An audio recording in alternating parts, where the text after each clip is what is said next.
আসসালামু আলাইকুম। এআই অটোমেশনের জন্য সবচেয়ে জনপ্রিয় প্ল্যাটফর্ম বর্তমানে প্রচলিত হচ্ছে এনিটেন। এবং এটি বেশ অন্যান্য প্ল্যাটফর্মের চেয়ে দ্রুত গতিতে অটোমেশন করা সম্ভব। তো এনিটের জন্য আজকে আমরা একটা সার্ভার, ভিপিএস সার্ভার ফ্রিতেই কিভাবে নিতে পারি সেটা আমি দেখাবো।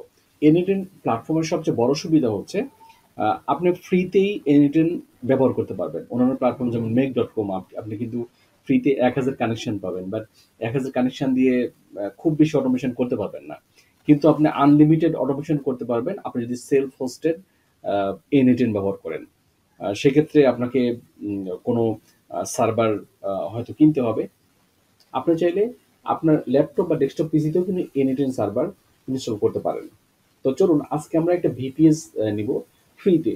ফ্রিতে আমরা কিভাবে এনিটেন ব্যবহার করব ভিপিএস নিয়ে সেটি আজকে দেখাবো। আমরা এই প্ল্যাটফর্মটা ইউজ করবো। এই প্ল্যাটফর্মটার ক্লো ক্লাউড এবং আপনাকে প্রতি মাসে $5 ক্রেডিট দিবে ফ্রিতে। ঠিক আছে? এবং এটা হচ্ছে বিপিএস সার্ভার। এটার জন্য কি, কি লাগবে? GitHub অ্যাকাউন্ট লাগবে। GitHub এর at least 7 ডেজ হতে হবে। GitHub অ্যাকাউন্টটা at least 7 ডেজ ওল্ড হতে হবে। আচ্ছা, GitHub যাদের নাই তাদের ক্ষেত্রে Gmail দিয়েও কিন্তু আপনি করতে পারবেন। জিমেইল দিয়েও এটা করতে পারবেন। কোনো সমস্যা নেই। তো তবে পরবর্তীতে গিটহাবটা কানেক্ট করে নিলে বেটার। ঠিক আছে? মান্থলি ক্রেডিট আপনারা $5 পাবেন। তো আমি আজকে জিমেইল দিয়ে দেখাবো। অনেকে হয়তো গিটহাব অ্যাকাউন্ট নাও থাকতে পারে। তো আমরা সরাসরি আমাদের অ্যাকাউন্টটাও ইউজ করব।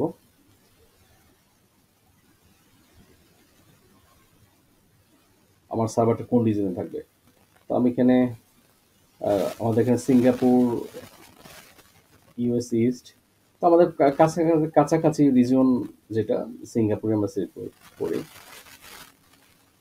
আচ্ছা, ওয়ার্ক স্পেস নেম আমরা যে কোনো ইয়ে দিতে পারেন, নাম দিতে পারেন। তো আমি আমার নামই ব্যবহার করলাম আলাদিন। স্টার্ট ডিপ্লয়িং। আচ্ছা, কি সমস্যা দেখালো বুঝলাম না। Select region US east. আচ্ছা, আমি রিজনটা চেঞ্জ করে দেই দেখি আসলে। আলাদিন বেডি স্টার্ট ডিপ্লয়িং। আচ্ছা, হয়তো আমি সিঙ্গাপুরটা সিলেক্ট করেছিলাম, এই জন্য হয়তো ইউরোপটা দেখালো।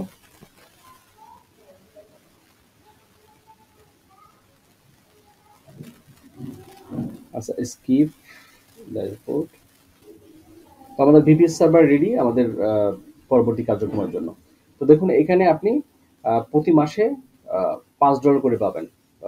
মান্থলি ক্রেডিট থাকবে আপনার $5। আমরা একটু দেখে নেই আসলে আমাদের প্ল্যান কোন প্ল্যানে আমরা অ্যাকাউন্টটা নিয়েছি। আচ্ছা, দেখুন please connect your GitHub account settings within 30 days to maintain access the free plan. Or আচ্ছা, ফ্রি প্ল্যানের মধ্যে যেটা আপনাকে অবশ্যই 30 দিনের মধ্যে গিটহাবটা অ্যাড করতে হবে। ঠিক আছে? তো এই অ্যাকাউন্টে আমার GitHub রিসেন্টলি খোলা, ৭ দিন বয়স হয়নি। হয়তো আমি ৭ দিন পরে এটা কানেক্ট করে দিব। ঠিক আছে? এবার আমরা ইউজ করব হচ্ছে n8n। ঠিক আছে? n8n সার্ভার এবার ইনস্টল করব আমাদের VPS এর মধ্যে। আচ্ছা, এর জন্য আমাকে যেতে হবে হচ্ছে অ্যাপ স্টোরে। অ্যাপ স্টোরে গিয়ে আমি এখানে n8n লিখব, অথবা দেখুন এই যে এখানে ১ম এই কিন্তু দেয়া আছে n8n। ঠিক আছে? আমি n8n ওয়ার্ক প্লেস। আচ্ছা, এবার খুবই সিম্পল। আমি ডেপ্লয় যদি করে দেই, কনফার্ম দেই, এবং পার ডে হচ্ছে 14 সেন্ট করে আপনাকে বিল করবে, এবং মান্থলি যে $5 করে আমাকে ফ্রি দিবে এটার মধ্যে হয়ে যাবে ইন্টারনেটের যে কাজটা। ঠিক আছে? তো এখানে হচ্ছে ওয়েটিং দেখাচ্ছে, একটু পরেই এটা রানিং দেখাবে, স্ট্যাটাস রানিং দেখাবে। এখনো ডিপ্লয় ঠিকমতো হয়নি।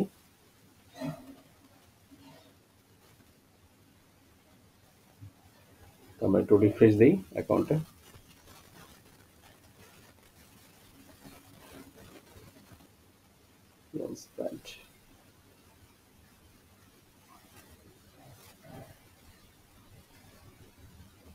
ক্রিয়েটিং এখনো ক্রিয়েট হচ্ছে।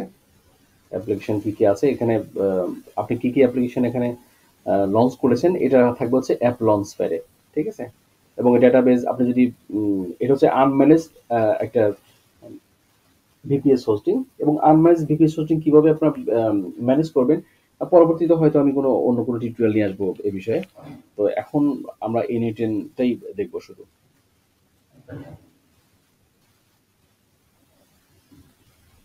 ক্রিয়েট হচ্ছে।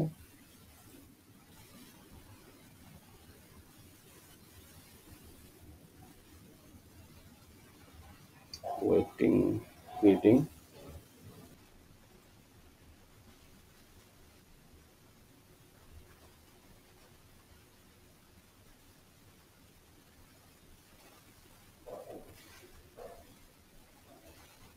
দেখুন আমার আমার এখন N10 সার্ভার ব্যবহার করার জন্য রেডি। তো আমরা এখানে এখানে আসলাম, এবং এখানে পাবলিক অ্যাড্রেস আমি এখানে যদি ক্লিক করি,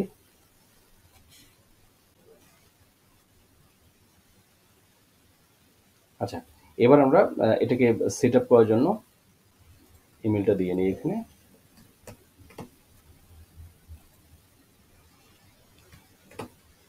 আমি একটা পাসওয়ার্ড সেট করে দিই।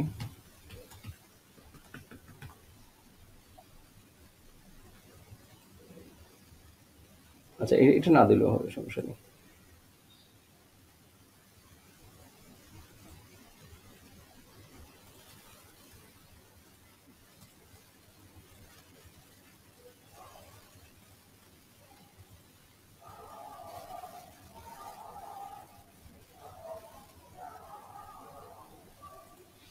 আচ্ছা, এখন আমার N10 কিন্তু অটোমেশনের জন্য রেডি। ঠিক আছে? এবার আপনারা এখান থেকে যেকোনো ওয়ার্ক ফ্লো রান করতে পারবেন, যেকোনো নোট কানেক্ট করতে পারবেন।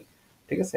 এখান থেকে আপনারা সুন্দরভাবে এটাকে অটোমেশনের কাজে ব্যবহার করতে পারবেন। তো এইভাবে আমরা একটা ফ্রিতেই ভিপিএস সার্ভার নিয়ে দেন N10 ইনস্টল করতে পারবো। তো এটা বেশ স্পিড বেশ ভালোই আছে। মোটামুটি আপনার তো অটোমেশন শেখার জন্য এটা পারফেক্ট। হয়তো বড় ধরনের কোনো অটোমেশন এখানে রান করতে গেলে এদের হচ্ছে যে ডেটা ক্যাপাসিটি হয়তো তখন একটু ঝামেলা হতে পারে। কিন্তু শেখার জন্য আমার মনে হয় যে এই সার্ভারটা আপনার জন্য অনেক বেটার হতে পারে। তো আজকে এ পর্যন্তই। আমি এটার যে রেজিস্ট্রেশনের লিঙ্ক ডিসক্রিপশনে অথবা কমেন্ট বক্সে দিয়ে দেবো। আপনারা এখান থেকে ক্লিক করে দেন এটাতে ইয়ে করবেন, রেজিস্ট্রেশন করবেন। তো পরবর্তীতে আপনাদের ল্যাপটপ বা ডেস্কটপে কিভাবে N10 সার্ভার ইনস্টল করতে হয় সেটা নিয়ে আসবো ইনশাল্লাহ। এই টিউটোরিয়াল সংক্রান্ত কোনো যদি প্রশ্ন থাকে তাহলে কমেন্ট বক্সে আপনারা জানাতে পারেন। ভিডিওটি ভালো লাগলে লাইক দিবেন এবং সাবস্ক্রাইব করে রাখবেন পরবর্তী ভিডিও আপডেট পেতে। ধন্যবাদ সবাইকে।